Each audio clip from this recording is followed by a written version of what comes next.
Hello, everybody. It is Recotopia, episode 139. My name is Chris Atkinson, and I'm joined by Aaron Dicer. Heidely Hoed, Arcade Arenos.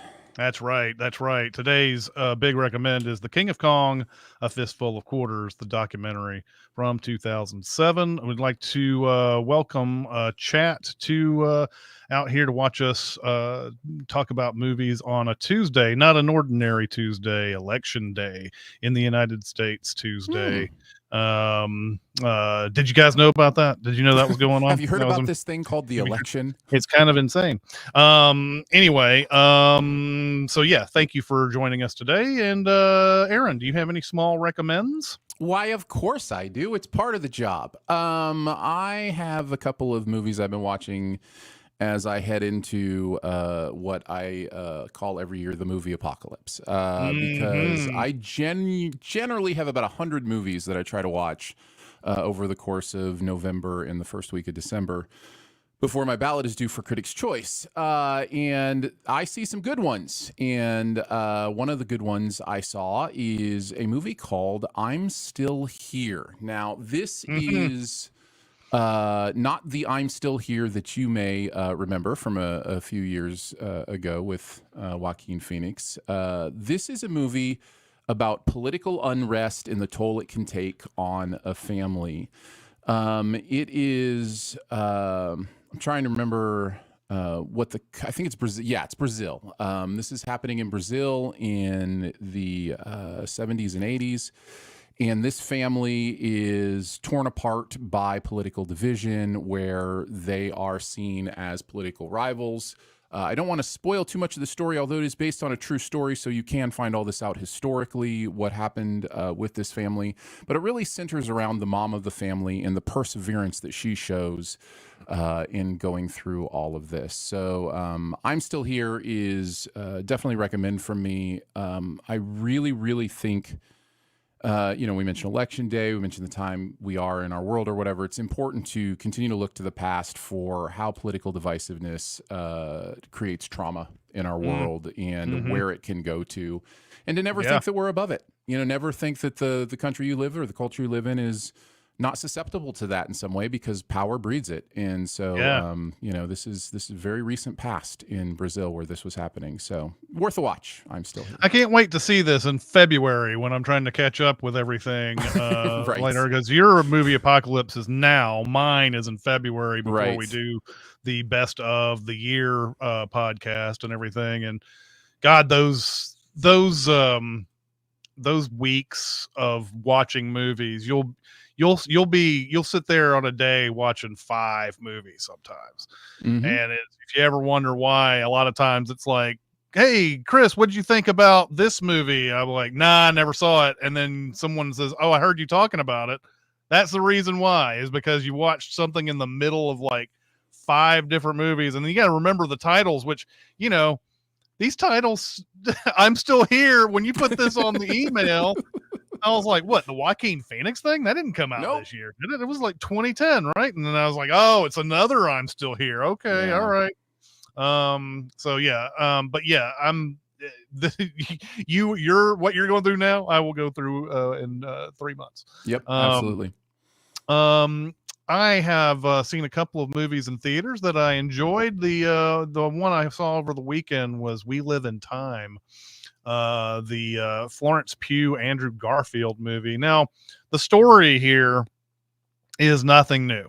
And we've seen a lot of movies where there's couples and one of the spouses or one of the significant others gets cancer, and the whole thing is about what they're going to do about that diagnosis from there. This movie tells its story kind of like time travel, but it's not time travel. It's just telling it out of order all the way through.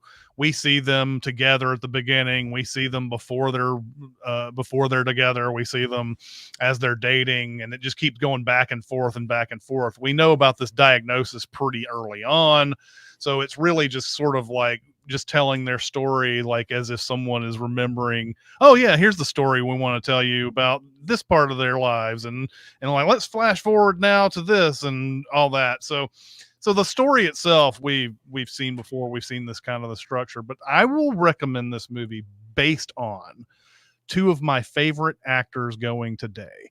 Florence Pugh and Andrew Garfield are so great in this movie that you're going to forget that you've seen this kind of story before. The way they act and play off of each other and everything. These two are such a delight to watch.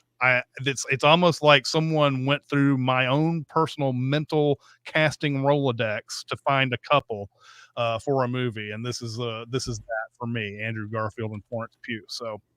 Um, so yeah, this is a recommend. I would, and I think it fits the very definition of a small recommend. It's one of those type of movies where I'm not saying go rush out and see it now, but when you get a chance, when you get a chance, get a shot. I'm excited to see this week. It's on my list to see this week. And it's one of those things where you had me at Garfield and Pugh. Like, I'm just put them in a movie and I'll be there to see what they provide, because I think they're both super, super talented. So yeah, now I'm even more excited to see it.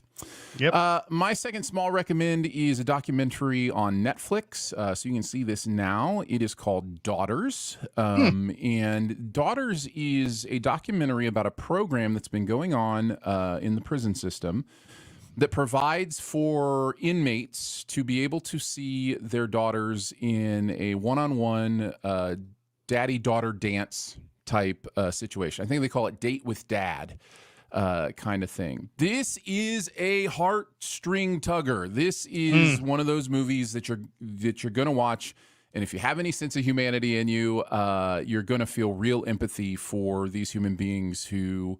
the movie isn't focused on their decisions that led them to prison. It's not focused on why they're at prison. It's focused on, can they still be fathers while they are in prison, and the impact that their incarceration has had on these girls. And it is powerful, meaningful. I cried several times. My wife and I watched this together. We both were very, very moved by it. It is called Daughters, and I think it's worth your watch on Netflix. What an image, too, that you have shown us on here. I know that people listening can't see this, but that's quite the image of this girl holding on to a fence and looking straight up and sort of like upside down to us. So, yeah, definitely will want to watch this when I get a shot. All right. The next one I have is something that I know that both Aaron and I have watched, and it's Conclave. That also came out this year, starring Ralph Fiennes as a cardinal who is sort of the office manager of the conclave. As the cardinals vote for who's going to be the next pope. The pope that was there has died, and he has left some confusing things in his wake. And as the cardinals come to vote, everybody is voting on who they think should be the next pope based on various things. There's Stanley Tucci, who believes that the pope should be very liberal and very welcoming of everyone. And then you have John Lithgow, who's sort of like the in-between guy. And then you have another guy who's like the extreme right-wing version of the Pope. And then you have a mysterious newcomer who comes in that nobody has been able to really vet, but the Pope that has died has given a sort of an okay to him, but nobody really knows who he is. And as they vote, there is they need to have a certain amount of votes. I can't remember the amount. It's like 72 or something like that. They need something like that to get to elect the new pope. And of course, like for the first few votes, it's always someone has a lot of the votes, but not enough. And then it goes down and down and down. And after the vote, there's a sort of a campaigning type of thing going on. This is kind of like a mystery movie, though. Like, it's one of those where Ralph Fiennes keeps digging into what this person's about and what they've done and whatever. And as he goes along, he keeps he's getting votes too for this whole thing. So a lot of this type of thing is like he's he's telling certain people they can't be Pope. And he's also saying, I don't want to be Pope. I don't want the votes. And this movie makes this whole thing where it seems like maybe his not wanting the Pope is how he's going to get votes out of all of this. Does he have some some intentions here and everything? So like, it's a very interesting movie, like how they go about this, where like, we don't know what everybody's true intentions are. We do know that what they will do if they are Pope. And so there's a lot of like politicking going back and forth as to like who should we first off, who should we vote for? And then like, is there anything in their past that we're not sure about, that we don't know about, and that's what Ray Fiennes does all the way through this movie. And I guess it's one of those that I don't really tell you too much more about it, because you want to kind of figure out all these things for yourself. And I don't even want to go as far as, I don't want to go any further. So, because to even tell you anything else about it, it's like, oh, now you know to look for something. So like, it's one of those type of things. Yeah. That was my experience with this. Is a really, really good movie. Isabella Rossellini shows up in this as well. So it's a really, really good movie. Yeah, this is Edvard Berger, who did All Quiet on the Western Front last year. Oh, yeah, that's right. Directing this. I think that was his first, so I think this is his second movie. Mm-hmm. And boy, does he have a talent for putting the audience in like this tension atmosphere, right? And it's interesting because you're really just dealing with a voting situation, and yet it feels almost at times like a horror movie, like he's scoring it, like there's this ominous undertone to it, and I think that all adds to a really beautiful tension. I described it as 12 Angry Popes at one point, because it's got that feel too of, how are they going to figure this out together? How are they all going to come together? Who's going to convince who of what? It also has some really incredible, beautiful homily type stuff. There's one that Ray Fiennes gives about certainty that just was like, preach, brother, preach. And then there's another one that the new character, Cardinal Benitez, gives about peace and about things at the end. It's just so good. So yeah, this is my jam. This kind of movie is just absolutely 100% my jam. I love everything about it. I loved getting through it. I love some of the big moments. There's a big vote that's cast by the Lawrence character, the Ray Fiennes character, at one point, with a bigger impact than anybody would have thought, kind of thing, that just is done so perfectly. Like, it's edited so perfectly, and it has such an impact. And I love the end of this movie. I love everything about this movie. I think it's great. So it'll be one of my favorites of the year, I'm sure. Absolutely. All right, let's go on to our big recommend, and it's Aaron's to take away. So take it away, Aaron. All right, King of Kong, A Fistful of Quarters. By the way, Fistful, spelled with one L, not two, just so you know. You won't hear about that in the outtakes at all. Is a 2007 documentary directed by Seth Gordon that follows the world of competitive retro gaming. The movie begins with a man named Billy Mitchell, labeled as Donkey Kong Champion, talking about the difference between fun and the cost of competitive gaming, before Steve Wiebe, labeled as Donkey Kong Challenger, says that the Donkey Kong machine is his safe place, thus setting up our main players before a William Burroughs quote relegates our entire world to war and games. We then quickly meet many other retro game experts, including Walter Day, who we'll come to know as the referee and founder of this particular subset of competitive gaming, and Steve Sanders, who has apparently written a book about all this stuff and is good friends with Billy Mitchell now.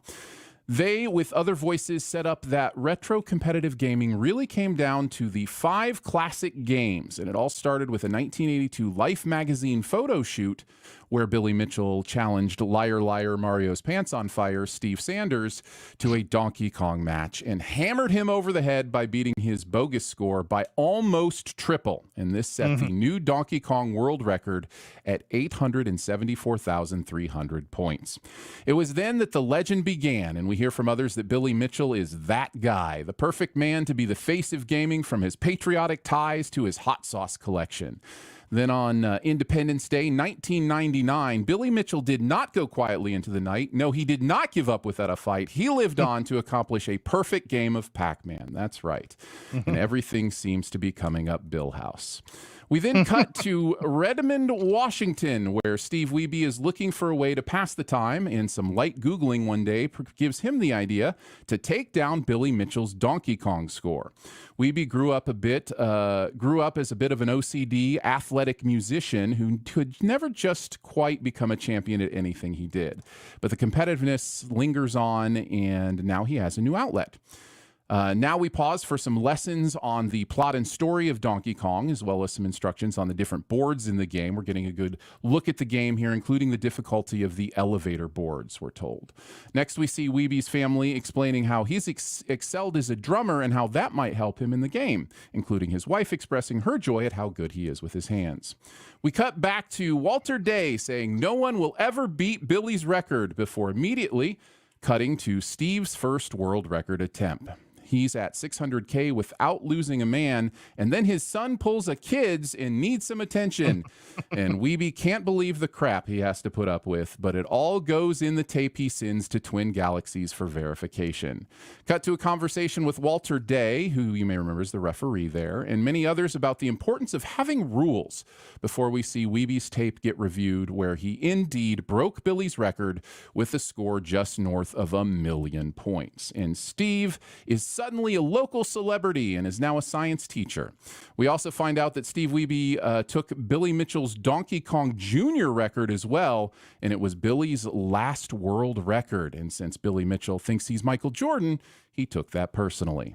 So Twin Galaxies sends a couple of inspectors to check out Steve's machine to make sure everything's okay. And despite being told to wait for Steve to get back, they manage to get in and start taking apart the machine when he's not there. And then they spot it. A package from Roy Schilt, a man who said his Missile Command score was wrongfully disregarded and hates Billy Mitchell.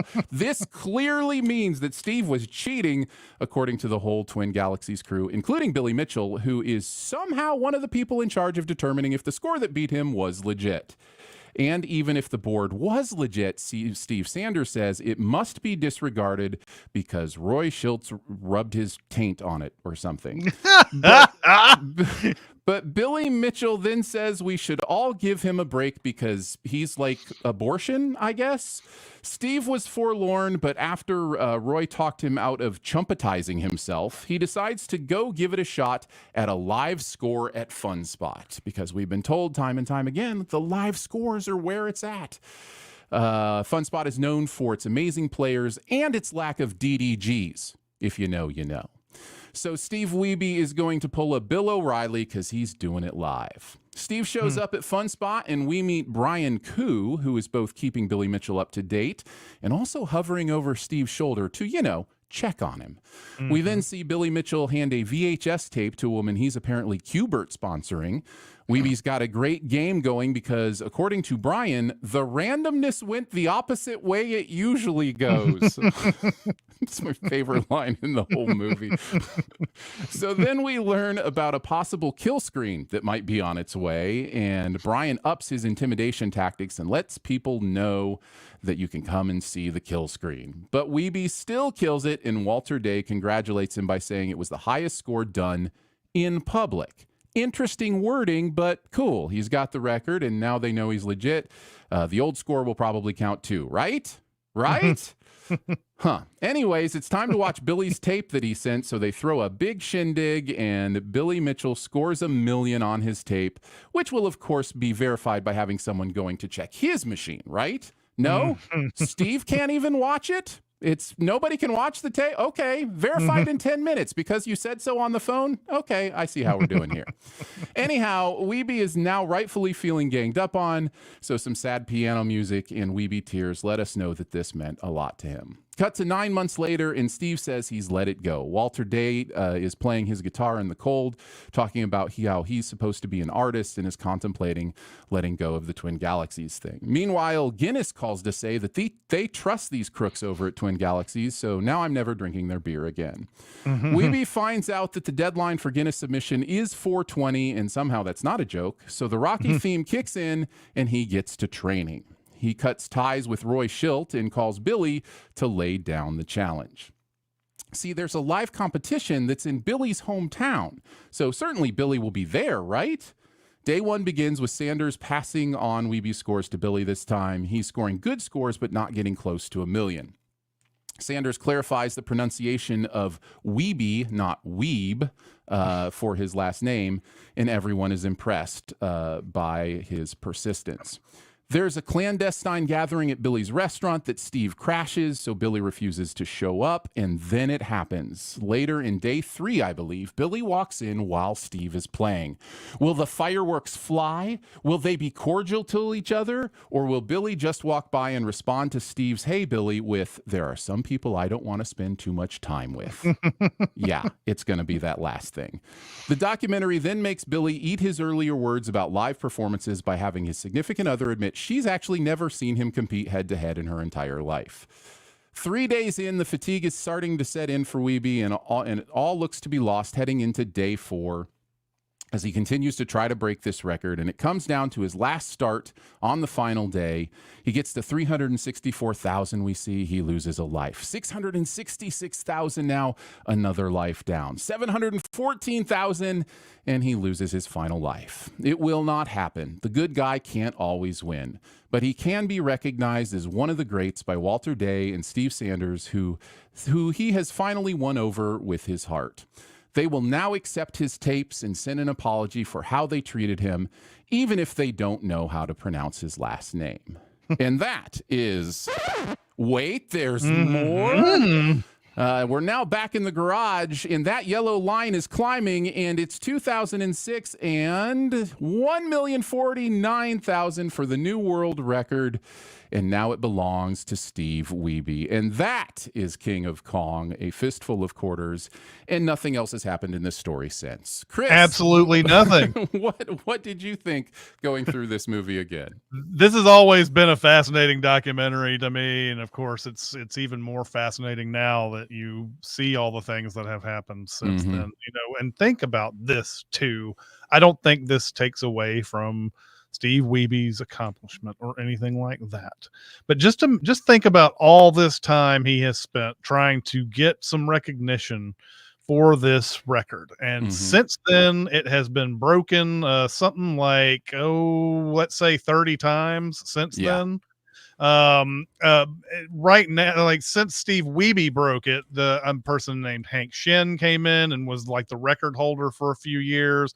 Then a person named Robbie Lakeman came in, and he was he or she was the record holder. Wes Copeland was in there for a bit, and then another person named John McCurdy, and finally Robbie Lakeman again, who's been on this scene for several years now. Currently has the record holder, it's currently the record holder unless it's been broken and Wikipedia hasn't updated it yet, but it's currently at 1.2 million or so. And it just goes to show that classic games, there's always people who are going to be going after, like, trying to get the most optimal way of winning or beating a record or anything like that. I follow this a lot through the speed running stuff and through like Carl Jobst, who does a lot of these speed running things. Of course, he's being sued by Billy Mitchell because of all the different Billy Mitchell videos he's come out with over the years. But yeah, last week when you announced this and you were like, well, I don't know if this has anything to do with election day or not, but it really does. It does. Billy Mitchell personality type is a very familiar one in our lives these days. All the things that are in here, you can probably point to something that Donald Trump has done in elections and things like that. Checking the machines, making, casting doubt on things when, whatever, all these different things. And probably one of the biggest ones. This is the one where you want to punch Billy Mitchell in the face the most, is at the very end when his buddy Steve is sitting there going, yeah, man, is it Steve Sanders that's his buddy? Steve Sanders, yeah. He's like, yeah, Steve Weeby, man. Yeah, he's totally legit with me. He's obviously a great Donkey Kong player. And then the interviewer's like, what do you think, Billy? He just turns and says, I'm not familiar enough with the situation to say. So much pride. Oh my God, man. And I don't, and again, you don't know how much documentary is being manipulated in that moment, but the documentary implies that there's this dead silence between he and Steve after that statement. Like Steve's like, oh no, I just offended my God King here. I may have to make up for that later. I really stepped all over it on this one. And what it's amazing how this guy's legend has translated to this kind of following over the years. Like it's and it feels like nobody can see what an oily, like, like I don't know, like lying son of a bitch this dude is or whatever. So like it's just amazing to me. And listen to this guy talk all the way through, and just the pettiness that he goes through the entire time, and just goes to show the the importance of having independent people search on, verify anything in this kind of in this kind of world, like you mentioned, and like the movie mentions. Billy's a referee on whether or not his record gets to get broken. And like, and I love how the documentary did this thing too, where it's like the guy's like, oh, this will take probably a week to figure out if Billy really did have the record or whatever. And then it says 10 minutes later. And Walter Day's on the phone in some like area of the game place, just kind of going like, okay, so yeah, there was some static on that video. Like, we were trying to figure out, oh, it's a copy. Oh, okay, cool. Well, I think this is perfectly okay and everything. And like that, just the maddening effect that has the whole time. They're like, you got to do this live. You got to do this live. And because Billy, who's so, like so respected in this world, sends in a tape, why would he lie? Why would he do something, why would he cheat? There's no reason for him to cheat. There's nothing that is on the line here for him to cheat. And what's sad is there really isn't anything on the line here. Like, he could still be a great Donkey Kong player. And like, you could still say, like, back in the day, this guy was amazing, but he's not good enough for him. He's got to be always the best, can never admit anything wrong. Never. So anyway, Nick's like, wait, is Chris talking about the election or the doc? I mean, you shouldn't be confused. We're talking about both of them. We're talking about both things. So that's sort of where I landed on this. It's a fascinating one, and it makes you want to go and see further on what happened after all of this. After all this is later, and it just really does paint the picture of someone who is like a sort of a naif, and he's innocent and everything, and the amount of stuff this guy is going through to try to get to this record. The thing about any kind of game, whether you're speed running or you're trying to get a high score or anything like that, it requires such study of the game that I don't think game manufacturers go out and say, I hope somebody like really studies this and like becomes this kind of a player or whatever. Maybe they do. I don't know. But I think these games are meant for you to put in quarters, and then you play it as best as you can, and then you die, and then you put more quarters in. I think that's the whole point.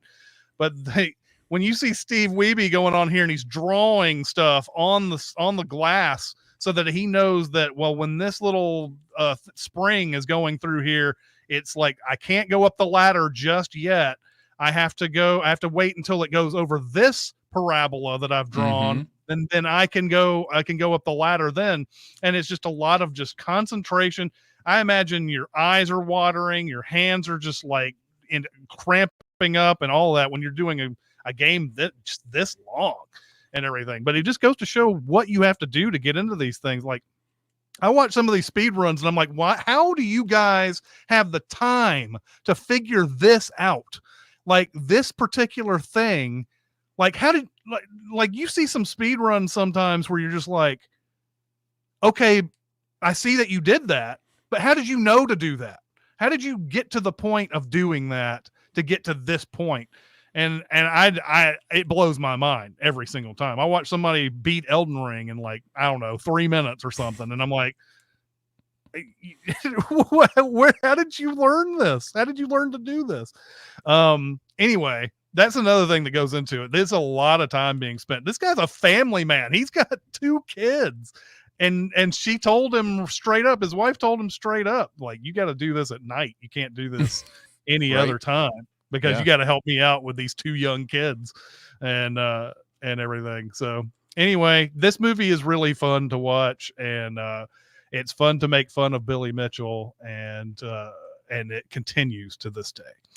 I think it's so supremely well edited too. I think they tell the story really, really well. You know, this is one of those documentaries that had the fortune of starting to tell a story that turned out to be really interesting. You know, like they got everything they could have hoped for out of, you know, the footage that they were capturing. You know, you mentioned a lot of the places I wanted to go. I would add to the rant that we've both gone in about accepting Billy's tape. That one of the subtle things I caught this time that I actually didn't catch last time was that Walter at the end of that conversation says, "What was the score again?" And Billy tells him the score, and he just types it in. Like, there's no verification that that's actually. He just asked him, "What's the high record score I'm going to put in here?" Okay, thanks, Billy. I'll put in what you just said to me. And it may have been perfectly exactly what was on that tape, which was, you know, again, probably I think.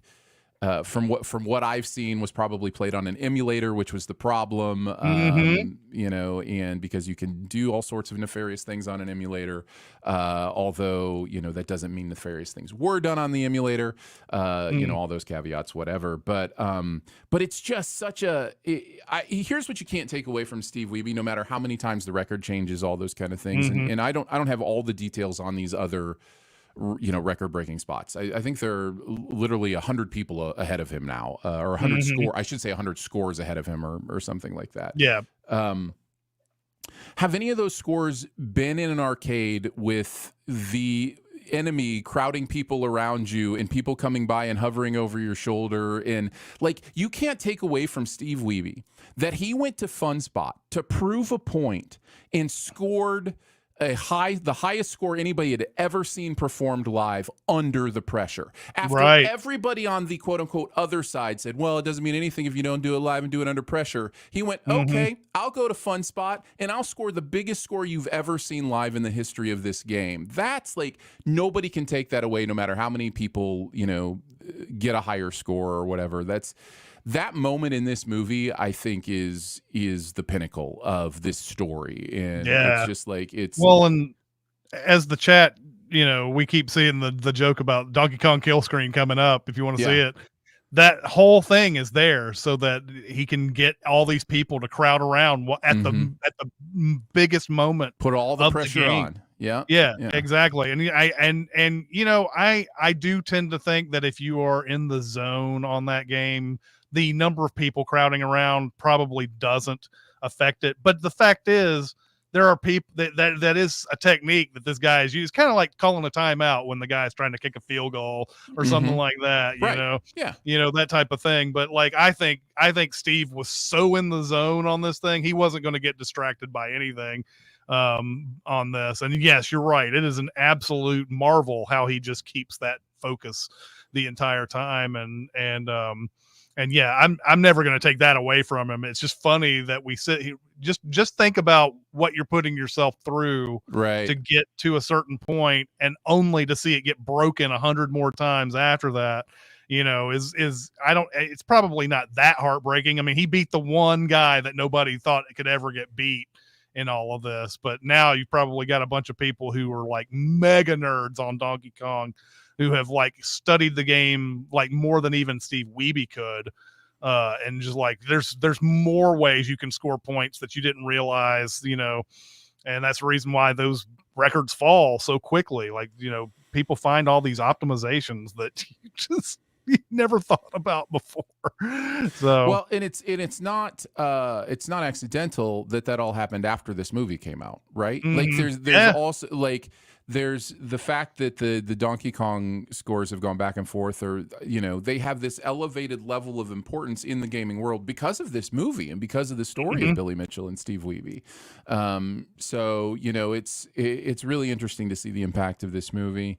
I also this time was looking more for editorial manipulation in the documentary, like really kind of seeing, okay, clearly you're choosing to paint Billy as this character. There are probably things you left out where he was. Well, I shouldn't say probably. There might have been things you left out. Might have been. I have my doubts about that. Right. That it would have been more magnanimous. I don't know. But also I wonder how much the I have to look up the guy's name, but the Missile Command guy, the Captain Awesome or whatever he called himself, which we haven't even talked about the Captain Awesome stuff. Oh yeah, just wild. But I do wonder how much Roy Schilt. I do wonder how much the Roy Schilt stuff was downplayed. Like, was it? Was Steve Wiebe a hand of Roy Schilt to get back at Billy Mitchell? Now, certainly for Roy, that seems pretty clear he was. But for Steve, they're very clear to show the second attempt, like where he calls Roy and is like, hey, maybe don't back me this time. I just need to cut ties with you, kind of thing. Exactly. And so I just wonder that first time, like if Roy and Wiebe did have conversations that were like, oh, we are going to take down Billy Mitchell. We are, and that's not to say they did it in any incorrect way, but I do wonder if the movie downplays that a little bit for the villain hero, story to go through. Knowing what I've seen of documentaries and things like that, I would not put it beyond a documentarian trying to get their movie in theaters to do something like that, to make sure to paint someone completely as a villain and another person as completely as the hero so they can have that narrative. I mean, they do the other editorial thing that they're doing, not to say that there's no validity to this, but is when they're showing Steve Wiebe doing all that drumming and they're showing all the parabolas showing up and everything. This is a nice arty thing that they do in the movie where he's doing all that and we see all the parabolas and we're supposed to like, oh yeah, he's taking his drumming skills to Donkey Kong. And like, and it's one of those type of things like, yeah, maybe, kind of, I guess. Maybe we're stretching it a little bit with doing A Beautiful Mind with Steve Wiebe, but we're gonna do it. Yeah. Yeah, go ahead. Well, and this is sort of away from the movie again, talking about speed running. Just recently, there was a guy another one of these games that just constantly gets the different speed runs attacked is Super Mario 64. And just recently, a guy who owned all the different star records except for the 120 star recently demolished the 120 star record. And like, just talking about the dedication that people get into these type of things, there are people who are really good at certain levels, and like if you do that level a certain way, you can do that faster than anybody. But the reason why people who do 120 star the full game don't do it that way is because the things that they do in those one levels are so hard that like it could ruin the entire thing. Right. And it's only going to take a matter of time before there's someone insane enough to be like, I'm going to do all the optimized things on every level. I don't care if it takes me years to do this. There's eventually going to be somebody who beats Super Mario 64 in like 30 minutes or something like that, because they're going to do all the optimized stuff. I don't think 30 minutes is possible, but it's going to be one of those type of things where these records just constantly are they're just always on the edge. They're always getting there to be beaten and everything. Anyway. Yeah, and I think we've talked about the Tetris stuff before too. And yeah, just like how there's just been some really fun, insane things with that. There was one more thing about the editing that I wanted to mention. Not the editing, but I'm sorry, it was something else I paid closer attention to this time, which was Billy's Steal the Thunder plan, where, his plan to send the VHS and just completely steal Steve Wiebe's thunder if something happened or whatever. Right. It's so clear to me watching it this time that everybody at Twin Galaxies knew what was going on the entire time. Like, they knew what was on that tape. The way that Walter Day carefully words his congratulations congratulations to Steve Yeah. Wiebe about, you know, the best live. Because at that time, if you're Steve Wiebe, you think it's the best score that's ever been scored ever. Like there's no Mhm. qualifications needed. Yeah. But Walter Day words it very specifically because he knows what's on that tape. And, you Mhm. know, and even Well, if it's there's, what is it? Is it early? It's early on in his run that guy gets the call, Mhm, and is like, "Oh, you got a tape," or he's like, "You got a tape mhm, coming," or something like that. mhm. Of course, Billy Mitchell tells both the woman like, "You can lose your luggage, but you can't lose this tape," and then he tells Koo that like, you know, like, "Oh, you can lose your life, but you can't lose this tape," Yeah. type of thing. Anyway, sorry to interrupt. No, you're good. But all of that is because Billy Mitchell and his team, like it shows even more, like the whole Twin Galaxies thing is like they're in his pocket, right? Because Mhm. the whole idea is to create this big moment where Billy is still king. And it's not just Billy's whole idea, it's everybody at Twin Galaxies' whole idea. They're Yeah. all on board with this. And watching it this time, you can see the little smirks that they have, even the Twin Galaxies people, as they're talking about how well, you know, Steve is doing on his run, how Weeby's doing on his run and everything, because they know in the back of their mind they're about to crush this man. And I Mhm. just think how nefarious is that? Set aside even the fact that it may have been on an emulator and may have been, you know, not a good score, like a correct score or whatever. Set aside all that, just to do this to somebody who you've said, hey, you got to come do it live, and I'm going to send a tape to crush, you know, Got crush you. static on As it. and not only am I gonna do that, I'm gonna play it up in this huge way. So I'm gonna wait to see what you do, and then I'm just gonna hammer you over the head with, like, it's gross. Yeah. It's just gross. It's poor sportsmanship. They think it's And like a flair for the dynamic or whatever, and oh it's yeah, they not. love it. They love Yeah. like the you know, again, that his that their hero is doing this type of thing Mm-hmm. because he's the guy that they've put in their head as the best of the best. Mm-hmm. And yeah, they do that really. You may have mentioned that the underhanded thing with, because he's still on the machine playing the game when they go to watch that tape, and they know Mm-hmm. he can't leave it. And then they're Mm-hmm. like, "Well, it's a one-time thing. Well, only a Yep. one-time thing. Can't watch Yeah. it again, ever again." And just like, I mean, sometimes if you encounter people like this on this earth, is like, if it means that much to you, go ahead. If you want to Yeah. do this and just be like this about it, and you want to tell yourself you're the best instead of just being the best, have at it, man, because everybody else will go my way on this. Yeah, yeah. I also love that the movie ends on the daughter still wondering why Guinness World Record is so important. Just like Mhm. asking, like at the end of a documentary where you've based this entire movie on the importance of this, to have the ability to end with going, actually, is it all is it all that important from the mouth of Yeah. children? I thought Well, that and was that fun was it. too. What was it, that thing that he says in the car where he's like, some people spend all the time in the world on this thing or whatever, and she goes, some people ruin their lives over this thing.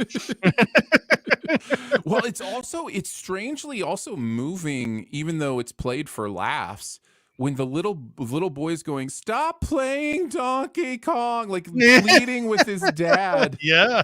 Like I don't even know if he needs his butt wiped. He's just trying to find some reason to get his dad to Mm. stop playing this game and pay attention to him. I mean, that's, you know, that's like parental stuff, man. So Yeah. yeah, that's the movie never really wrestles with that fully, but it's in there. You know, it's a little bit Hmm. in there for Yeah, sure. the one thing we are not seeing are probably the times when he's decided to just take a break and play the game during the day, even though he's been Hmm. told he can only do this at night. And I mean, that may be an example right there, because Hmm. that kid is up. He shouldn't be up right now. So, but Yeah. yeah, no kidding. Good God, he's just spent a lot of time doing like this stuff. It boggles my mind how much Stop time. playing Donkey Kong, Dad. Okay. Let's get on to the super secret double feature. And I thought about this one for a while. I was trying to think of actually some. I thought I tried to think of some fictional films for a while. I even thought of like something like The Quick and the Dead, where you have Gene Mm. Hackman, who's constantly changing the rules of the duels in the movie to sort of like to keep his superiority in there. He knows he's still a great gunfighter, but like he's probably losing a little bit too by the end of it. And so he keeps adding ways to cheat in Quick and the Dead. And I think Quick and the Dead would have been a really good one Mhm. to pair with this. I ended up deciding to just go with another documentary because I just can't imagine watching The King of Kong and then Quick and the Dead or vice versa, like in a double feature or whatever. So I went with a 1988 documentary called The Thin Blue Line. Uh, that title has a lot of connotations today. It is exactly what it means today. In fact, it's sort of the idea of the police are the thin blue line against all anarchy breaking loose in the world. So that's why we call it that and everything. Of course, a flag has been made that is, and it's gotten other extra connotations since that has happened. But the movie, The Thin Blue Line, is an Errol Morris documentary, and it's about a guy who's in prison, and you slowly find out that this guy in prison didn't do it. He's in there for life. He's on death row for this murder.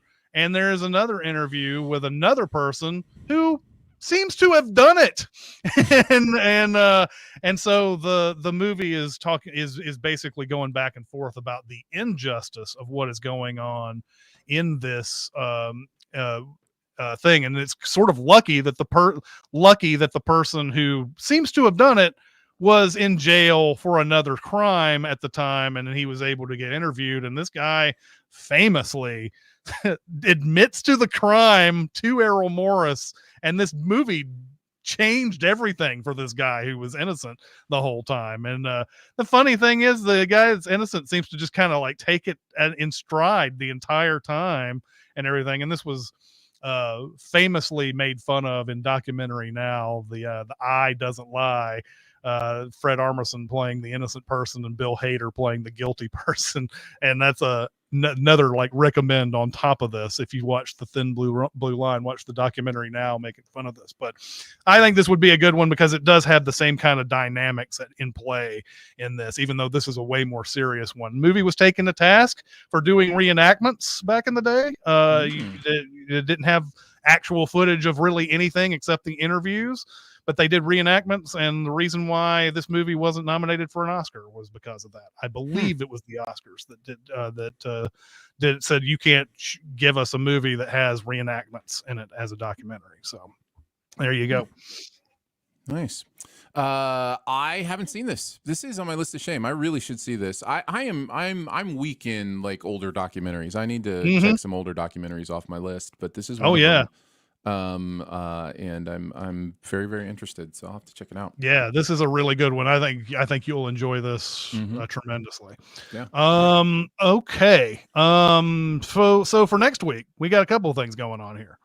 First off, Jeremy's going to be back. Yay! Jeremy's going to be back to the podcast, everyone. So that's going to be exciting. We're going to have a 3-man crew in here again, and so we'll be talking about our next week's homework, which I figured would be fitting because this is a movie that not only I know he loves, I love, and I know you love as well. It's a banger. It's The Untouchables from 1987. We are going to be talking about this one, and so this is a good welcome back type of movie, I believe. This is just an incredible movie that Brian De Palma probably did his most directing he's ever directed in before. So can't wait to talk about that one. That one's going to be a lot of fun. So that's going to be next week. All right. Looks like we have some time for some questions. Nice. It's been a while. So let's go. That's right. Got to find the questions first. All right. Alrighty, everyone. What are your favorite movies about fatherhood? I'm taking Star Wars just to get that answer out of the way. This is half in jest. Aaron. This is an easy one for me. One of my top 5 movies of all time is about fatherhood. It is Finding Nemo. That movie hit me on it came out when I had 4 boys between the ages of 2 and 7. Oh my God. So I always forget about that when it comes to your kids, that you had this cluster of very young children all in this one. Like, I don't know how you did it, man. I don't know how you did it. Yeah. Actually, I think 1 in 6. I think it was 2004 when Finding Nemo came out, and actually our youngest was born in 2004, so it was even younger than that. We had a newborn. 2003, maybe. Maybe it was. But anyways, oh well, there you go. Then between 1 and 6, and just as a father of young children, trying to figure out how to protect them, how not to be overprotective, as your kids grow up, it just hit me on all the levels. Plus, it's Pixar, so they know exactly how to tell a story to full effectiveness. Plus it's a perfect movie. So Finding Nemo is easy choice. I do want to shout out more recently Beautiful Boy with Steve Carell and Timothée Chalamet as a even deeper, more traumatic version of those issues and themes. And it's so well done. Great performances by both of them.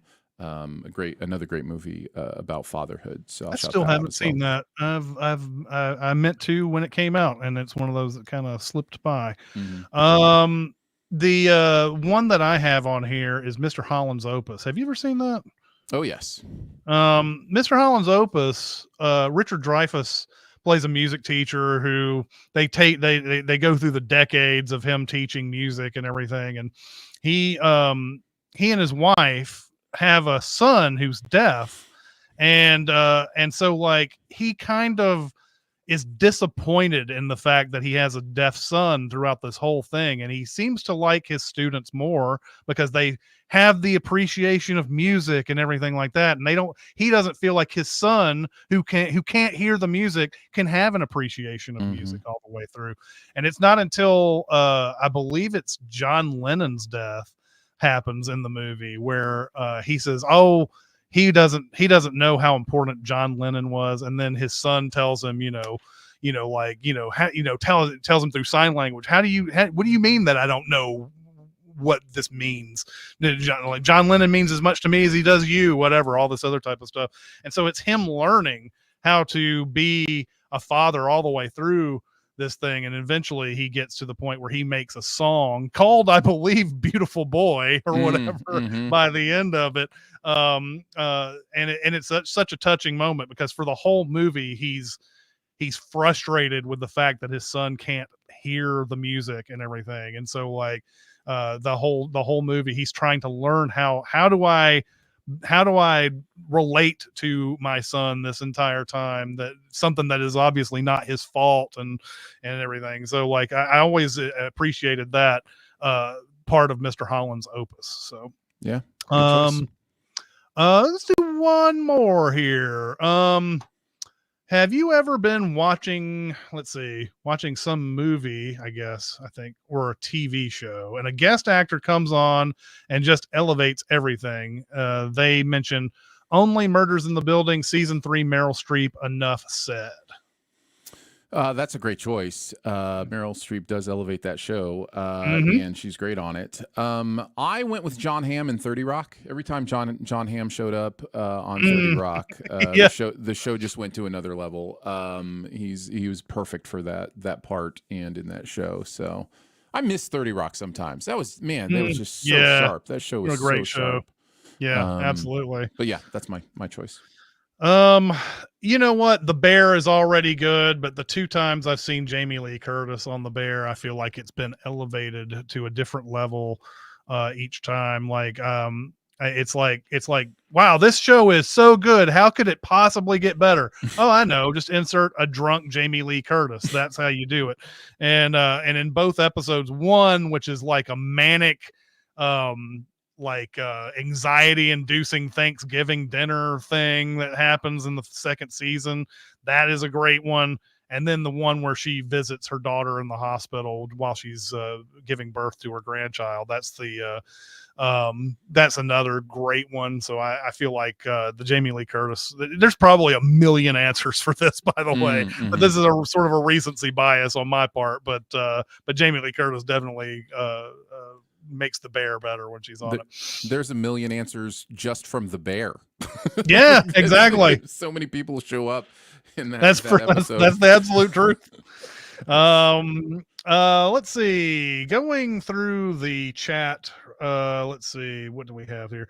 Paulie says There Will Be Blood is an interesting take on fatherhood. I would say that is a good answer there, because that is Daniel Plainview is a very complex character, who you can tell that he loves the boy, but like as soon as the boy becomes competition, it's a different thing. Slab says 8th Grade is a good one. Big Fish is a great, but yeah, 8th Grade, yeah, that's another good one. Big Fish, yes. Nolan says About Time has some pretty good fatherhood moments. That's the Bill Nye character in there. Yeah, really good stuff. And then on the cameo or the guest appearance, Shaggy, I think Shaggy Nuts is talking about the fatherhood one on this. Easy A, I think that's the J.K. Simmons character in that one. I think is it J.K. Simmons? It's J.K. Simmons, right? No, or is it Stanley? It's Stanley Tucci. Stanley Tucci. Because J.K. Simmons is a father in that. What's that? Andy Sam. Well, he's also in Juno too. But then Nolan says in the TV show Elementary, there's an episode with David Harbour as the killer. That's one of the best in the series. I've never seen Elementary. Heard that was good though. Tatsu says Jeffrey Dean Morgan, The Boys. Let's see. Jamie Lee Curtis is mentioned again. We have Josh saying every time Paul Scheer shows up as Billups on Lower Decks, it automatically makes it more funny. Steve Martin and 30 Rock was always one of my favorites. I miscounted the men, Liz. Kastrov says Dolly Parton as herself on the Orville. A lot of these shows I still need to get around to. TV, I'm so lacking on TV these days. Yeah. So anyway, that's going to do it for this week. Next week, Jeremy back, Untouchables. I can't wait to talk about that. Chat, once again, thank you for coming out and bringing it during our show. So yeah, we'll see you next time. See ya. Bye, guys. Bye.